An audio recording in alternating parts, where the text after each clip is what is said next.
I put it to people like this. Have you ever went to sleep and you see yourself in your dream? And you know what you look like in your dream, and you know how you feel in your dream. 80% of my dreams have always been of me being a male.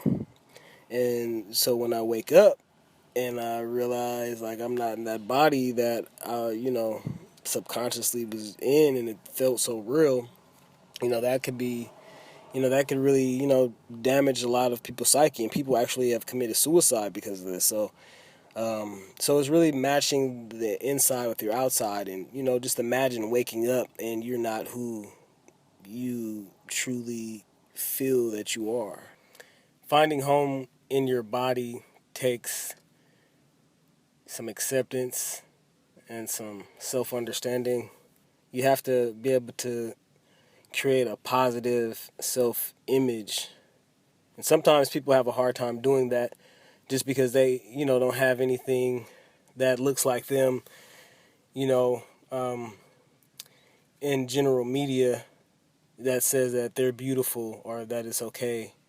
So at some point you say to yourself, you know what, I'm gonna get up today and I'm gonna put on mismatched shoes, and I'm gonna put on polka dots with stripes, and I'm gonna go outside and and I'm gonna be myself, and I don't care, who says that polka dots don't go with stripes, right? I started transitioning at 29, but before that, I identified as a hardcore stud. And generally, that's just a label that we use in communities of color, in LGBTQ communities of color, to signify a masculine presenting, female. And when you're talking about a hardcore stud, they would call us touch me nots. Means there's no penetration or fondling that will make someone feel feminine in any kind of way. Like, you can give me head, but don't go down near the hole, and definitely don't be fondling all on my chest. Like, that's a touch me not. And even, within that realm, I felt like I wasn't complete.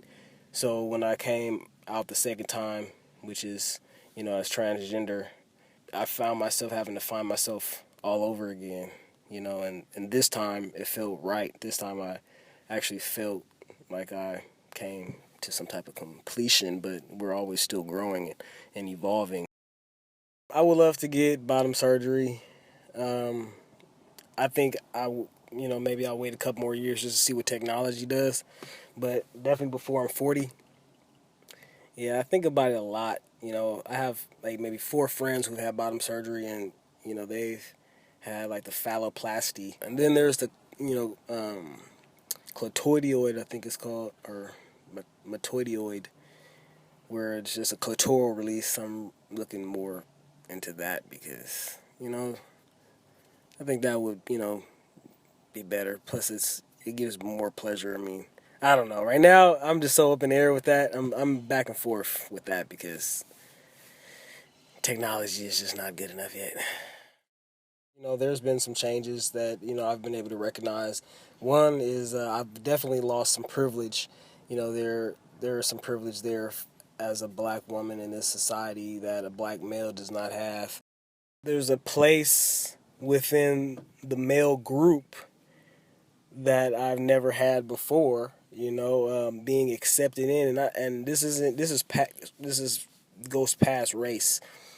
Every male recognizes another male in the society, whether you have surgery or not, or have never taken a hormone. If you identify as trans male, or if you identify as genderqueer or two-spirit, or any of the variances within the LGBTQ community, QQI2S community, then stand up for that. Because if you don't stand for anything, or if you don't stand for something, you'll fall for anything. And it took some time, for me to help my family understand, like, this is not a taboo, this is not a pathology, this is not a mental illness, this is real life,